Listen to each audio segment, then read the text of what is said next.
It is weird, but when you look at Atlanta right now, a lot of distressed opportunities. You're not really at all in the distressed game. You've avoided not much. Would you invest? Do you see opportunities to invest in Atlanta?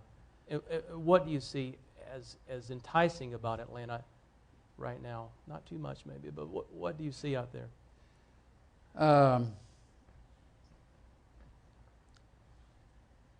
It seems to me when I talk to people, I sort of look at Buckhead is the first example, because that's where they built all these buildings, and lenders, and we've all done this before here. Everybody acts like, wow, we're surprised that 4 lenders in Buckhead lent money on 4 different buildings and built them at the same time. Isn't that a shock? Well, no, it's not. It's repeated itself here 100 times.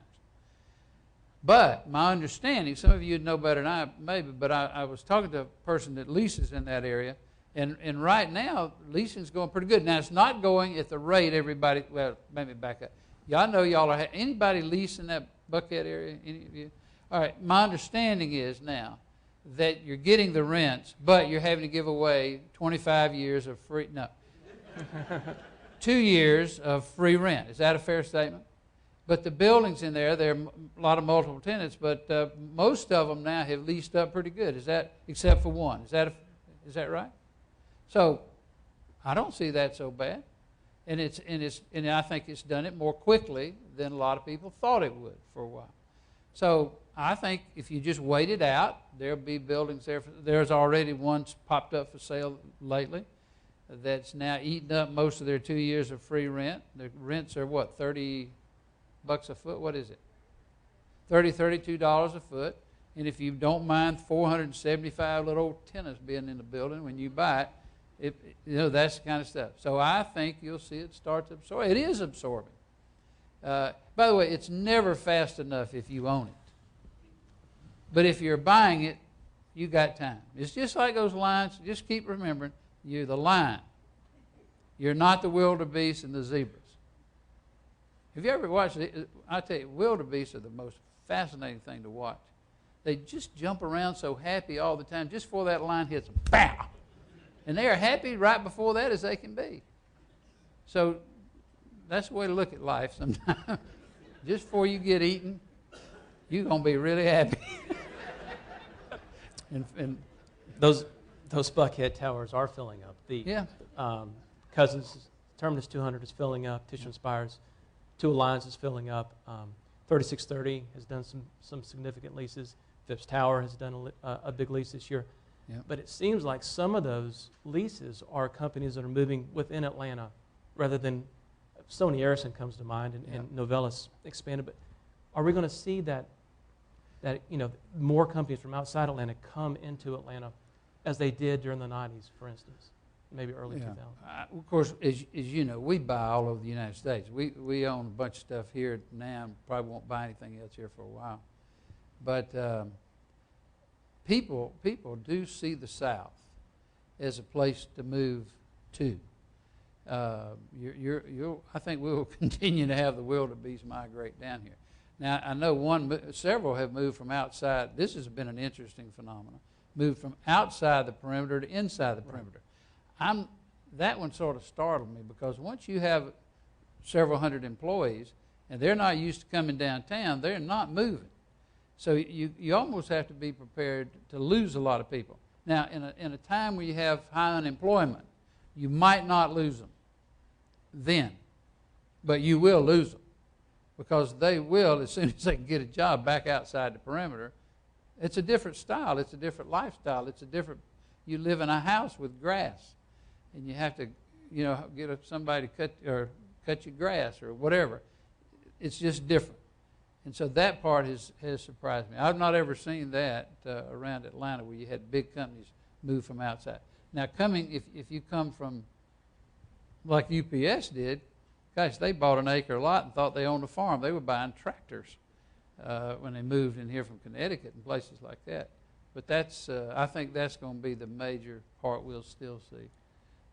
What are going to be the most active submarkets for leasing in Atlanta in 2011 and going forward based on the trends you see developing? Well, I think you'll see Buckhead fill up. It's got kind of a niche-y, I don't know, it's kind of like wearing Weegians with no socks or something. You know, a lot of people just sort of want to be there, and in that, you know, it's stylish for the time being. And so I think you'll get enough of that in Buckhead. I'm not sure downtown how far you can push that analogy. What do you mean? People are moving back in, as you know, and buying these. If you go, what's that area around? It's not Moreland. It's the other street up where Murphy's is. I go to Murphy's for breakfast every night. They got good grits. Highland Street. How many of y'all eat grits? I can tell you, Murphy's got good cheese grits. And so I drive around that Highlands area. Yeah. And those young kids, they got a lot of little teeny babies. You see them all out over the street. They're having a big time down there, and they're fixing those places up. And those people, a lot of them are two-family workers. So I think as that happens over time, you're going to see downtown even change fairly dramatically, and I think for good. So I think you'll see them be able to furnish. So downtown will be furnishing jobs for those people moving back in. But how many people do you know that'll drive from Roswell down there for a job? So I think you got to start looking at where people are living, what it's costing them to live there. My bet is it's not cheap to buy one of those little old houses down there anymore. Does somebody live down in there? Where do y'all live? But I bet it's not cheap. So I think you just have to watch all that kind of stuff. People are getting less and less oriented toward driving in traffic. And so I think, I throw out one other thing. Y'all, I've already, I gave Nathan Deal a little note on this the other day. I worked with Sonny Perdue for a long time on this, but I think we've got to get rid of that 6% income tax in this state. I mean, I'm a Florida resident. I don't even live here anymore. And because, I can't afford it. It's too expensive to live in Georgia. And so when you start talking about moving big companies in with people making some serious money, look, we think about this. Texas and Florida. Texas is blowing and going. 3.5%, 4% unemployment the last time I looked. I know Rick Perry, the governor there, real good, and they attribute that to no income tax in the state of Texas. I think we have got to start looking at how, if the guy comes, I know y'all might love Obama, but he's made it really not a socially acceptable thing for the president of the country to make several $1 million a year, but that'll change after November 2nd, I hope. I don't want to let y'all know my political feelings, but when you take the president of some of these big companies, you remember when people like UPS moved down here, those guys they don't make $50,000 a year. They're making enough serious money that they say, wait a minute, how much am I going to have to pay in tax in that state? Now, you can say all you want to, well, he's had all these thousands of employees, he ought to take them into consideration. Well, maybe he ought to, but he's not. He's going to look at how he comes. Y'all in the real estate business, you know, you better be understanding where the president of that company wants to move that office, or you're going to lose the game. Amen? And so when you're moving them from one state to another, I really think we've got, as a state, we've got to start looking at how do we appeal to the people who make decisions to move here. And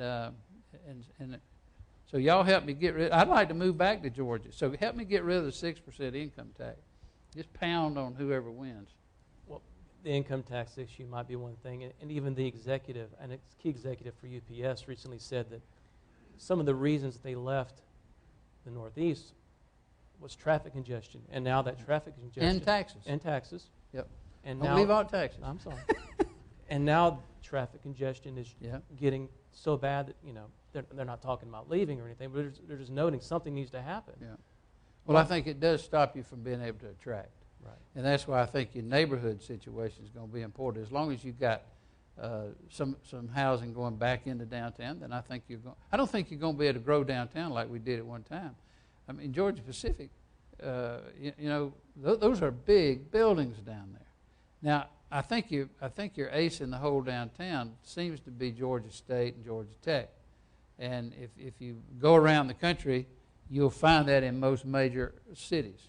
where the government of some type is sucking up all the space down in there, and maybe MARTA may even make, no, it'll never make money, but it may not lose as much money if more and more things move downtown that are on the rail, and but here, well, I don't know of any city other than New York and maybe a little Chicago in the United States where people really use public transportation.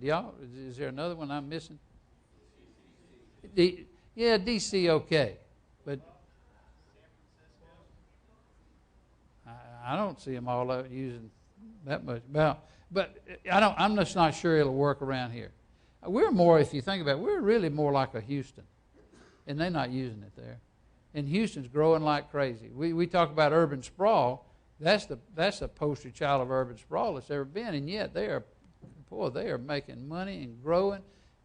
We own a lot of real estate in Houston. I mean, that stuff is full, and companies are moving in there and taking space.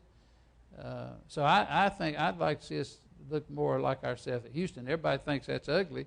Well, it is ugly, but the people are there, and I mean, again, you got to go for beauty or money. You pick.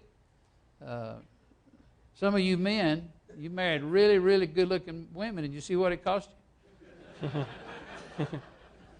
Cost you a lot of money. All right, let's get back to the office market. Oh, okay.